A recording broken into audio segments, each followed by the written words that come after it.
Good morning, 97.1 on a Friday. We made it to the end of the week. Good morning, Jim Costa, John Jansen, Heather Park, Gov and Greg behind the glass.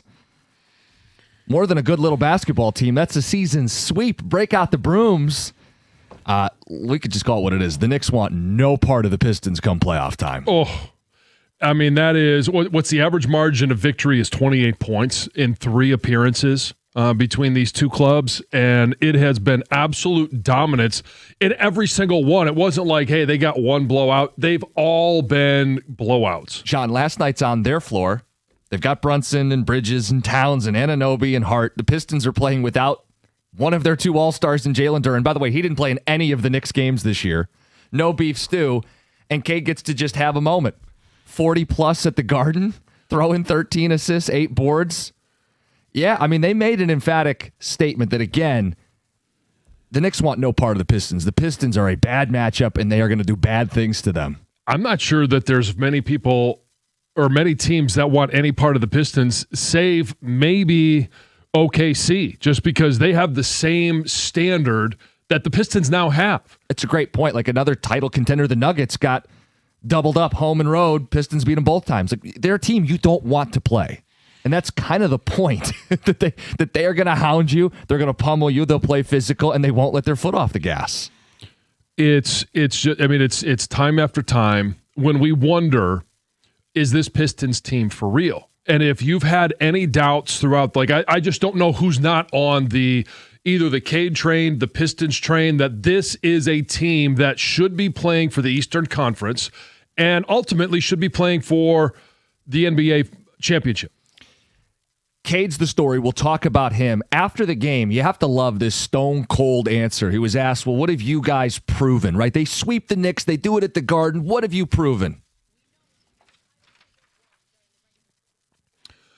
I can't imagine your disappointment in him saying or not admitting that their standard is an NBA championship. How dare he? That's very different than what Trajan did. That's not the same thing at all, John. Cade has talked about his team as the best in the East. He has not been afraid to say it. Right. You have to go do it, which is why I love that response. Right, yeah, but it's what have you accomplished? Well, nothing. And he's right? Yeah. It's and I just mentioned that this is a team that should be playing for the Eastern Conference, should be playing for an NBA championship, but we have yet to see them win a postseason series, and we have yet to see them win a game at home. Yeah. Cade said he was, by the way, those that missed it, on the cover of GQ, having a bit of a moment right now. I heard about it, but I didn't see it. Well, I mean, I saw it like the cover posted all over social media. I don't get it delivered to my door. I don't think any of us would be shocked. But he said... No, wouldn't be shocking at all. What's wrong with GQ? Nothing. I just don't think... I think people would be shocked if I were to admit that it was delivered to my house. I don't think anybody would be shocked that it would be delivered to your house. Style, culture. Yeah, sure. I'll take that as a compliment. Yeah, okay. What are you trying to say? You think GQ's like a frilly magazine that Cade Cunningham's on the cover of? I think it's a girly guy magazine. I don't think that's the standard of GQ at all. You'll see like James Bond actor is on the cover of GQ. Yeah. Like Idris Elba's on GQ. It's I don't know not that something GQ, I'm interested in. That's fine. But reading. Okay. I don't think anybody gets it delivered to their doorstep. I think you go. Well, nobody does anymore. It's all digital. Yeah. The bottom line is him being on the cover is going like pop culture level. Oh, yeah. And it's 100% awesome. And what I was going to bring up is he said we're the top dog in the East in his GQ interview. So you're not running from the expectation, but I love the idea of, we beat the Knicks in the regular season. We're kind of used to it at this point. Like, we got to do it in the postseason, which is what he will be judged on and they will be judged on. But, John, you should have all the confidence. That's what I didn't get from Trajan. Yeah. You should have all the confidence that this team can do it. Okay, I didn't get that from Trajan, but yes, you should have the confidence that this team is, and that's why I said, we all know it. It's the postseason. We haven't seen anything in the postseason, but I think this team is oozing confidence every time they take the floor. Mm-hmm. They are oozing confidence that, hey, it doesn't matter if we're without Duren and Stewart, and hey, we're going to the Knicks, and Hey, it does, and it didn't even have to be Cade that stepped up. We know Cade. If his shot's not falling, hey, now all of a sudden it's about the assists, it's about the rebounds, it's about the defense. Yesterday it was about pretty much everything for Cade. He put on a clinic. And let me ask you this: when you got the notification or you saw it on social media that he was on the cover of GQ, did you instantly think, "Oh man, it could be a jinx"? Like, is this the night where Duran's out and Stewart's out and maybe they just don't play as well Knicks in New are York? home, full you're capacity, coming back after the All-Star break, and I mean they didn't miss a beat. In fact, it looked like they were well rested. We did this in the cookie jar with Friday the 13th. I don't believe in bad luck. I don't believe in jinxes. If you're on the Madden cover or if you're featured in a big news article, I don't believe in it. And Cade quickly dispelled that. I think to your point, John, anybody that did feel like, I don't know, is this a little too soon? Yeah, it's like the cover of Madden. Right.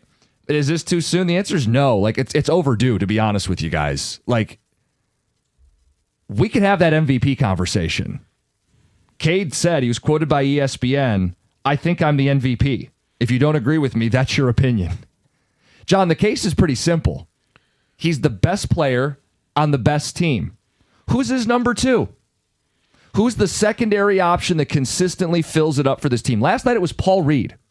You know what I'm saying? I know Duran's an all-star, but he has less help than Jokic, less help than SGA. Cade is a complete player. To your point, last night was a complete game. He can score all three levels, step back threes. Now you know he's really in his bag. The assist numbers, he's second in the NBA. Mm-hmm. Rebounding, he does more than hold his own as a point guard. And on defense, blocks, steals, I think he's one of the better perimeter defenders in the NBA, and nobody talks about it. Absolutely, we can have the conversation. Absolutely, we can discuss MVP.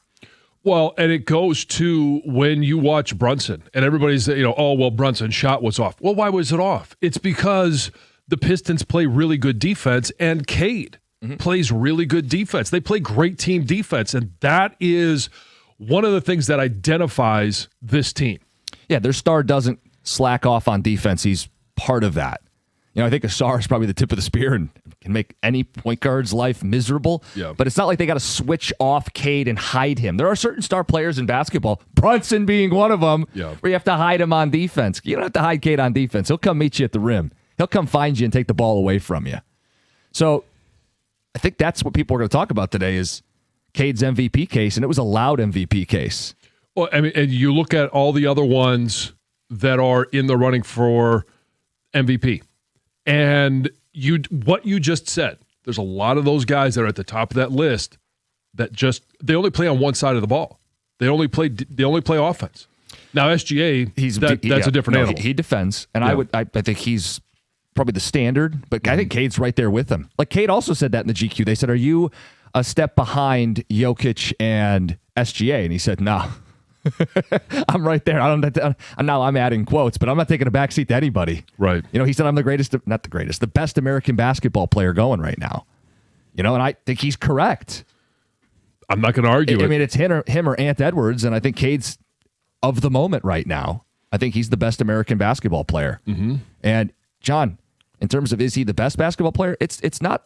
MVP doesn't necessarily go to the best basketball player. I think he's in that conversation, but it goes to the most valuable player. I think he's the most valuable player. If you took him off the Pistons, or if you took SGA off the Thunder, or if you took Jokic off the Nuggets, I think the Pistons would be the worst team of the bunch. Probably because he doesn't have that running mate. Now, it's not that Duran's not good, and it's not that he doesn't have guys that support him. He certainly does. Yeah, he has but support. Not to the level that all these other teams and all these other stars have. To your point, if you take... Now, they've been able to win without Cade. Oh, yeah. But not against the top competition. Well, and again, not that the Pistons would collapse and fall apart. I want to give them more credit than that. But just if Cade's off the team versus SGA's off the team, well, they still get Chet Holmgren, who is an all-star. Mm-hmm. Jalen Williams, who is a force. They have a couple more dudes. Yeah. If Jokic doesn't play, and he's missed time this year, by the way, he can't miss a game the rest of the way if he's going to qualify for MVP. They've got Jamal Murray. So I think if you're judging by value to their team, every impact area fingerprints all over the floor, it's Cade Cunningham. Mm-hmm. Greg, you have updated MVP odds? Yes, this is courtesy of DraftKings. Shai Gilgeous-Alexander is still the front-runner favorite, minus 160. Nikola Jokic is at plus 310. Cade Cunningham, has gotten to triple digits now, plus 700, the lowest odds that he has had. The next shortest odds is Luka Doncic at plus 2,800. Talk about a guy who doesn't play defense. Right. Well, and of those three at the top of that list, as you just mentioned, Jokic can't miss another game or he's out of the running. Yeah. People might not realize that it's a rule. You got to play 65 games. Mm-hmm. And we were crunching the numbers pre-show. He can't miss a game or he just simply isn't eligible. And his case is obvious. He's averaging a triple-double. I mean, I believe I saw the last time a big average or led the league in rebounds per game and assists per game was Wilt Chamberlain. Like, he's putting up some crazy numbers. He might not even qualify, though. And the triple-double is not an auto MVP. When Westbrook did it, he got the MVP. He did it 3 more times. He didn't get the MVP again. So Jokic has been 1 or 2 in the MVP, I believe, 5 years in a row. Yeah. He's going to be in the mix again. It's just not a gimme, and I think Cade's forcing the conversation. 248-539-9797. Can we say Cade Cunningham is the MVP of the league? Hell of a performance last night. It's 97-1.